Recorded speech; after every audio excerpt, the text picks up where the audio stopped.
Kita beralih ke informasi dikabulkannya gugatan pra-peradilan Lanyala Mataliti oleh Pengadilan Negeri Surabaya berimbas pada dibatalkannya status tersangka Ketua PSSI tersebut atas kasus dugaan korupsi dana hibah Kadin Jatim tahun 2012. Namun pihak Kejati Jatim menegaskan akan mengajukan sprindik baru untuk kembali menetapkan status tersangka pada Lanyala Mataliti dan akan terus memburu keberadaannya di luar negeri. Gugatan pra-peradilan untuk menguji proses penyidikan hingga penetapan tersangka dana hibah Kadin Jawa Timur Lanyala Mataliti dikabulkan sebagian oleh Hakim Tunggal Ferdinandus. Dalam amar putusannya, Hakim Tunggal Ferdinandus menyatakan surat perintah penyidikan dan surat penetapan tersangka Lanyala Mataliti tidak sah secara hukum. Dengan dikabulkannya sebagian putusan tersebut, maka seluruh surat yang berkaitan dengan penyidikan dan penetapan tersangka Lanyala dinyatakan batal dan tidak sah. Hakim menilai Kejati Jatim belum memiliki minimal 2 alat bukti. Selain itu, Lanyala juga belum pernah diperiksa sebagai saksi namun didahului penetapan sebagai tersangka. Pihak Kejati Jatim mengaku kecewa atas putusan tersebut. Menurut Kejati Jatim, penetapan tersangka Lanyala Mataliti telah sesuai aturan KUHP meski dilakukan secara in absensial. Pemeriksaan secara in absensial dilakukan karena tersangka mangkir dari 3 kali pemanggilan penyidik.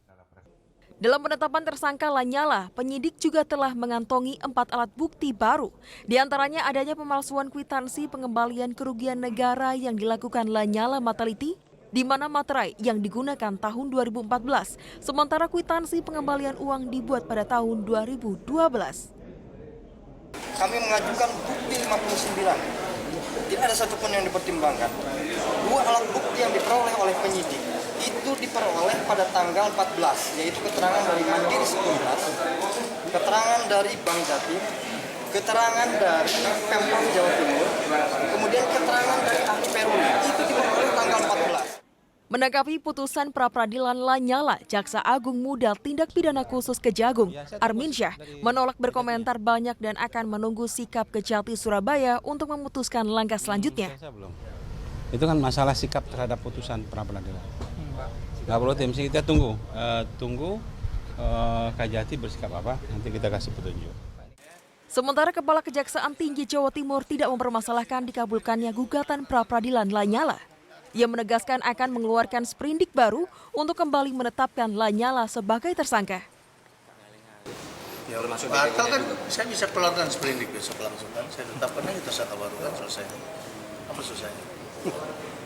Karena ini kan belum masuk materi perkara, baru pra-peradilan. Ya, pra-peradilan kan cuma mengundur-mundur aja. Materi perkara belum diperiksa. Kan sebaiknya harus sampai ke pengadilan tipikor dulu. Lanyala Mataliti ditetapkan sebagai tersangka oleh Kejaksaan Tinggi Jawa Timur terkait penggunaan dana hibah Kadin tahun 2012 sebesar 5,3 miliar untuk pembelian saham perdana Bank Jatim. Dari pembelian saham itu, Lanyala mendapat keuntungan 1,1 miliar rupiah. Hingga kini, Lanyala Mataliti diduga masih berada di Singapura. Namanya telah masuk dalam daftar pencarian orang sejak tanggal 27 Maret 2016.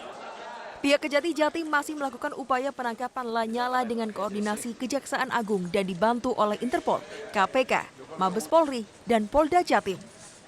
Tim Liputan, Metro TV.